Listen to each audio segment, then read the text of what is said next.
Hello all, ഇന്ന് നമുക്ക് ഗുരുവായൂർ അമ്പലത്തിൽ പോകാനുള്ള ഗെറ്റ് റെഡി വിത്ത് മീ കണ്ടാലോ. ഗുരുവായൂർ പോകുന്നു എന്ന് പറയുമ്പോൾ തന്നെ അതൊരു പ്രത്യേക വൈബാണ് കേട്ടോ. ഓരോ വട്ടവും ഓരോ അനുഭവങ്ങളാണ് എനിക്കുണ്ടാവാറ്. പണ്ട് ഞങ്ങൾ കണ്ണൂരായിരുന്നപ്പോൾ, അതായത് എൻ്റെ കുട്ടിക്കാലത്ത് വർഷത്തിലൊന്നൊക്കെയാണ് ഗുരുവായൂർ വരാൻ പറ്റുക. 6-7 മണിക്കൂർ യാത്രയുണ്ട്. അതുകൊണ്ട് തന്നെ 4 മണിക്ക് അമ്മ എഴുന്നേൽക്കും.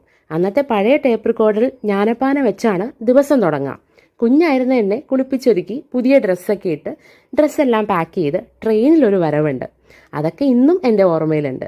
തൊഴുത് തിരിച്ചു പോകുമ്പോൾ സ്ഥിരമായി വാങ്ങാറുള്ള ഭഗവാന്റെ ഗാനങ്ങളുള്ള ഓഡിയോ കേസറ്റ്, മയിൽപീലി, പാൽപ്പായസം, പഴം, പഞ്ചസാര.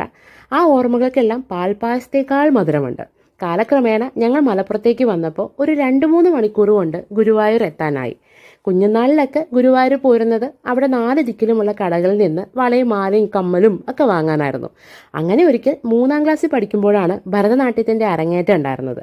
മേക്കപ്പ് ഒക്കെ ചെയ്ത് ഒരുക്കി എന്നെ വെള്ളം കുടിക്കാൻ കൊണ്ടുപോയതാണ് അച്ഛനും അമ്മയും. അന്ന് എൻ്റെ കണ്ണിൽ ഒരു ഹാർമോണിയം ഉടക്കി. പിന്നെ അത് തിരിച്ചു വരുമ്പോൾ ഡാൻസ് കഴിഞ്ഞിട്ട് വാങ്ങിത്തരാന്നൊക്കെ പറഞ്ഞ് സമാധാനിപ്പിച്ച് കൊണ്ടുപോയി ഒന്നുകൂടെ മേക്കപ്പ് ഒക്കെ ചെയ്താണ് എന്നെ സ്റ്റേജിൽ കയറ്റിയത്. എന്നാൽ ഇന്ന് അതെല്ലാം പാടെ മാറി. ചിലപ്പോൾ കടകളിലേക്കൊന്നും നോക്കാറ് പോലുമില്ല. എത്ര തിരക്കാണേലും അകത്ത് കയറി ഭഗവാനെ ഒന്ന് മനസ്സ് നിറഞ്ഞ് കണ്ടാൽ തന്നെ മനസ്സ് നിറയും. നിങ്ങളുടെ ഗുരുവായൂർ അനുഭവങ്ങൾ കമൻറ്റ് ചെയ്യണേ. വീഡിയോ ഇഷ്ടമായെങ്കിൽ ലൈക്കും കമൻറ്റും ഒക്കെ ചെയ്യണേ കേട്ടോ. താങ്ക്